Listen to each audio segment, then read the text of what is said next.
Ayan, so unang-una sa lahat, gusto kong magpasalamat sa lahat na nanood ng video ko. And hindi ako makapaniwala kasi nanabot to ng 100 plus. And for me, sobrang dami na nun. Kasi nag-start pa lang din naman ako gumawa ng video. Shoutout sa inyong lahat na mga nag-like and mga nakasubscribe sa akin. Ayan, sa screen. Thank you so much. And kung hindi pa kayo nakasubscribe, please do subscribe and hit the bell notification para ma-notify kayo kapag meron akong bagong video. So, sa last video natin, meron tayong mga nakitang question. Sasagutin natin yan in a few minutes.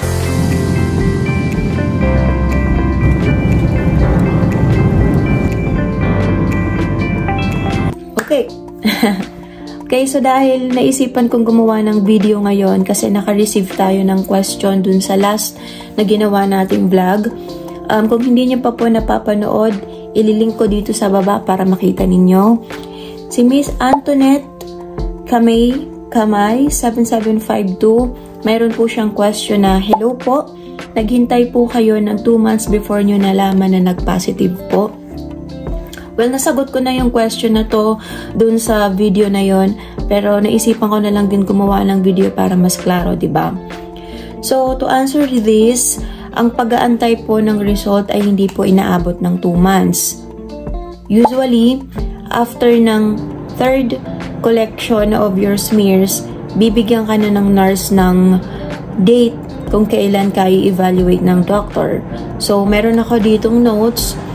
Ang tawag po doon ay pulmonary evaluation. Ito yung time na malalaman mo na yung result. Positive ka ba or negative ka? Kayong mag-alala dahil ang doctor naman ang kakausap sa inyo and for sure, malalaman nyo naman agad kung ano yung resulta ng evaluation nyo regarding kung nag-positive kayo or hindi. And ang pinaka-crucial nga lang doon is, ayun, pag nalaman yung positive kayo. Ang mangyayari nun pagpasok nyo sa room, kakausapin kayo ng doctor and then i-explain niya sa'yo kung bakit ganun ang naging result. So basically, may ipapakita siyang x-ray mo. Ipapakita niya yan sa'yo kung bakit and kung saan nagkaroon ng spots. Sa akin kasi, meron akong left upper lung reticulonodular opacities. Hirap panggitin. This one. Ito yun. So, pag nakita ninyo, ayan, meron po siyang ganito, DOT, meron siyang, ito yung nare-receive namin na parang paper. Dito i-record lahat ng unang gamot mo until sa last day mo. Ito yung sobrang nakaka-stress and sobra ka talagang mapapaisip kung bakit ka merong ganito. Pero naman guys, pagka umabot ka na dito sa pinakadulo, sobrang saya sa pakiramdam na natapos ka ng maggamot. After namin na natapos dito,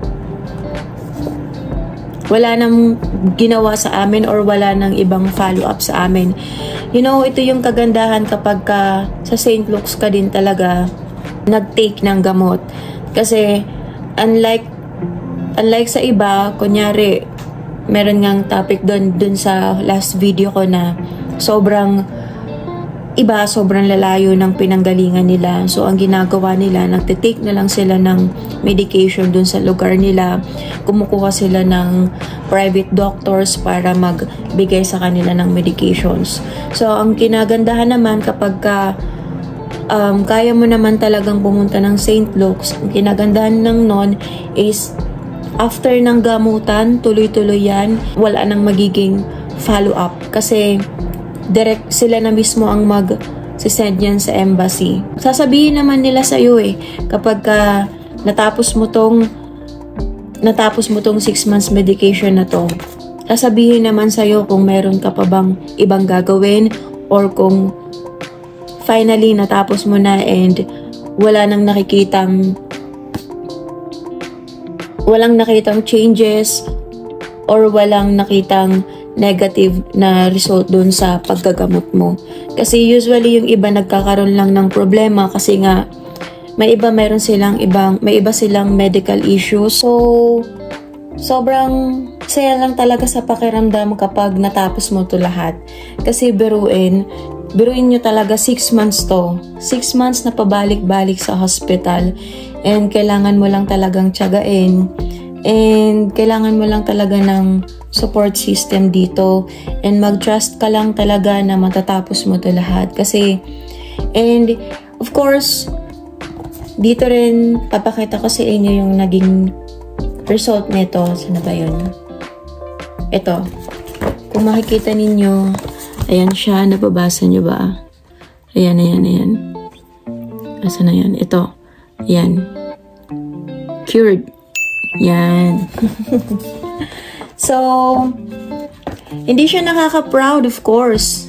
Pero, diba, hindi nakaka-proud na meron kang ganito.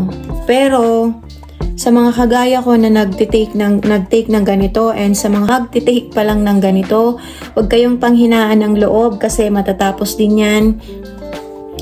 And tiwala lang na magagamot yan kasi ang TB ngayon ay curable naman na. And guys, kailangan mo talaga yan lalong-lalo na sa pagpunta dito sa Canada. And make sure pala na itong paper na to, wag ninyong masyadong gugusutin. Kasi tingnan nyo, nakita nyo sa akin, gat maaari, dumi na, lagyan nyo ng tape sa gilid kasi kailangan nyo tong dalhin pagpunta nyo dito. Kasi, ito-topic natin yung sa next video natin, pero make sure lang na lagi nyo tong dala kapag pumupunta kayo ng St. Luke's, kapag mayroon kayong TB medication. Kasi dito nilalagay ng nurse yung perma nila. Yan. Makikita nyo yan. And dadalhin nyo to pagpunta nyo ng Canada. So good luck sa lahat ng mga kagaya ko na nag-retake nito. Don't worry. Just trust the process. Matatapos din yan. And if you have a question na baka pwede ko pang masagot, just comment lang sa baba and try kong gawa ulit ng video para masagot yung questions. Yan lang. Thank you! Bye-bye!